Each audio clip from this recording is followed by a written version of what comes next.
Hello students. So today I'm finally going to get into a specific example. This was a successful essay written by Nazli that got her into Stanford. I'm Stephen Shiflett and I've coached hundreds and hundreds of students through thousands of college app essays, helping them get into some of the most prestigious universities around the world. Hopefully these videos will help you out too. So, just let me say before we read this, this is a very well done essay with complex vocabulary. Not everyone needs to try this kind of essay. Don't become disheartened or discouraged. I also want to apologize because I'm the one that's going to be doing the reading since someone was too embarrassed to do the reading herself. So here we go. Back in the day, when I wasn't 50 kilograms and my dad wasn't 50 years old, I would proclaim my kingdom on his shoulders, my chubby legs hanging on either side of his neck, out on our adventures conquering Istanbul past sleep time. We used to hit Istiklal Avenue, the magical La Grande Rue de Paris, a 1.5 kilometers long pedestrian street that was once the heart of Constantinople. On Dad's shoulders, I used the word billion for the first time, albeit with a significantly distorted sense of magnitude when he asked me to count how many people there were. I got my introduction to projective geometry when I then inquired why the countless numbers of heads converged to a single point at the end of the street. On Istiklal were antiquarian bookstores besides crowded cafes, corn vendors settled before neoclassical facades, beggars laboring next to chic boutiques, concert halls competing with the live music on sidewalks. There were intellectuals getting drunk and drunkards shouting political slogans, musicians in protest and leftists singing the Internationale, and the vanishing specimen called the Istanbul gentleman, walking gracefully in his old-fashioned suit and felt hat. On Dad's shoulders, I tried to make sense of people's indifference to the beggar on the sidewalk, wondering who would ultimately rescue the drowning child. I questioned how one could reach self-actualization when doomed to carrying a cart full of chestnuts from morning till night, but then I debated whether the life of the bureaucrat working at the consulate across was more meaningful than the chestnut sellers. At times when we joined the crowd gathered around a Quanon performer, I saw how 5 minutes of casual Turkish music could offer Istanbulites a respite from metropolitan life. Looking up, I imagined how beautiful the view must be from the balconies protruding from ornamented facades.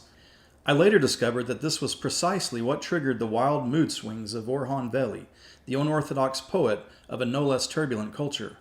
With all its charming contrast, Istiklal became my window to the world. However, when I grew too heavy and my dad grew older, Istiklal too had changed. With Dad now too tired to walk 1.5 kilometers and me no longer in need of his shoulders, I studied Istiklal from the ground. Instead of magic, I saw absences. The sloppy cement patches reminded me of the cobblestones that no longer were there, while the confluence of joy and sorrow that used to walk hand in hand was replaced by a homogeneity of frustrations. I learned what gentrification really meant when I stood before a giant shopping mall erected at the very center of Istiklal, a lifeless abomination against the disappearing small signature shops, whose owners were either deceased or displaced. And when I stopped before the rundown sign of my favorite pâtisserie, a high-ceilinged 19th century place called Marquise, I cried. Not because I missed their profiterole, but because I felt my memories were being taken away. Things used to be much better in the old times, our grandfathers often say, signaling their discontent with the present more than their fascination with the past. If I had the chance to jump onto my dad's shoulders today, would the view from up there be any different? I doubt it.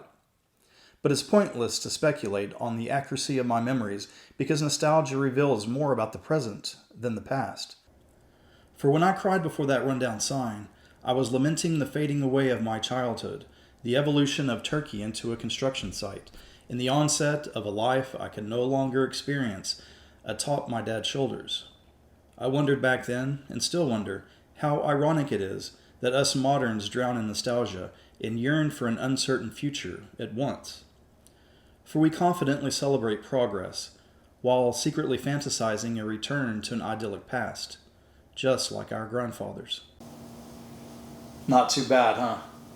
Okay, so let's go into detail about why this is a really good essay. And I'm going to throw up my notes. Number one, which seems pretty obvious, Nazla's intellectual prowess.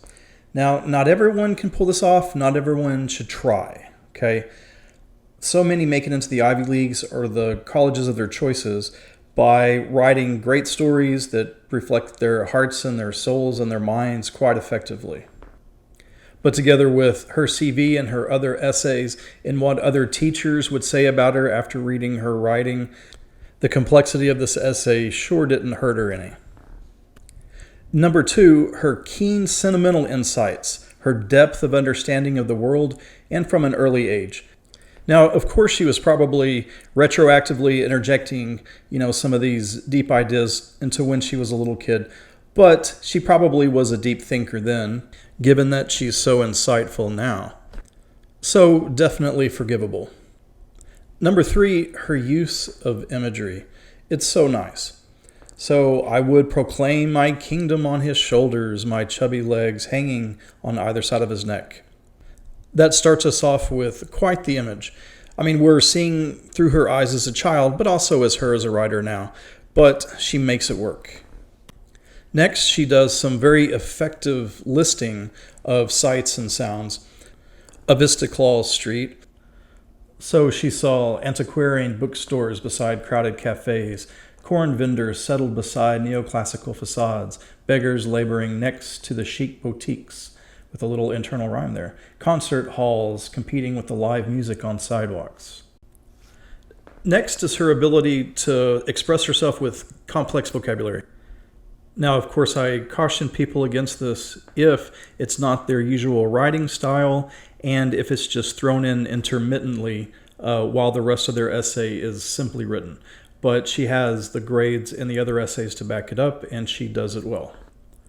Number five is something that everyone can work on, and I'll have little lessons on this later on, but it's variation in sentence length and parallel grammatical structures.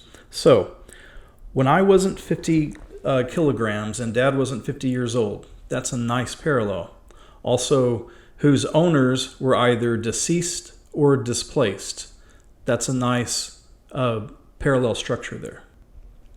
Number six, I talked about this a little bit with what you should do in your narrative essays, and that's taking ideas that you had in the beginning and tying them up in an interesting or meaningful way. Now, Nazla does this with like an ironic punch. She says in the beginning of the last paragraph, things used to be much better in older times, our grandfathers used to say. And she ends it by ironically thinking kind of the same thing. For we confidently celebrate progress, while secretly fantasizing a return to an idyllic past, just like our grandfathers. So the complexity of this essay is how it's such a nuanced idea that we let go of the past or embrace the past. And she doesn't have a one-sided, narrow view answer, right? So that shows that she can hold complexity in her mind, complexity in her heart, and move forward. She shows that it's fine that she doesn't have an answer and that she's okay with figuring things out as she goes, which is what college is all about. So looking at the essay as a whole, I mean, it's about nostalgia, a nostalgia for two lost childhoods, that of her own and that of Istanbul. And she takes both of those and goes all the way through the essay very well. And without stating it, she's saying, you can't stop the clock, you can't always stop progress. This is, on a deeper level, what I meant by showing versus telling.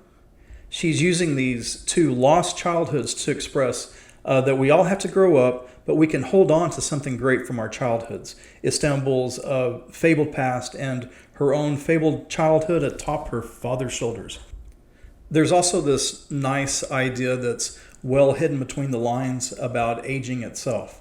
When she brings up the words of grandfathers, well, her own father's aging, he'll one day be a grandfather or the grandfather age, just as Nazla too will one day be the age of a mother and eventually a grandmother.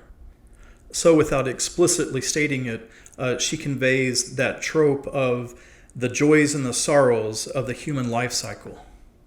Okay, those are the major things about her essay that I like so much, and probably that the admissions committee at Stanford really liked. There are other things we could talk about, but those are the main things that stand out to me. Now, don't think that she just sat down and wrote it in a moment. She actually came in with 1,500 words and really two different storylines. But over time, we got it down, she worked really hard, and it became that nice organic essay. All right, I will share more specific essays in the future. Please like and subscribe. For now, good luck, get busy, and take care.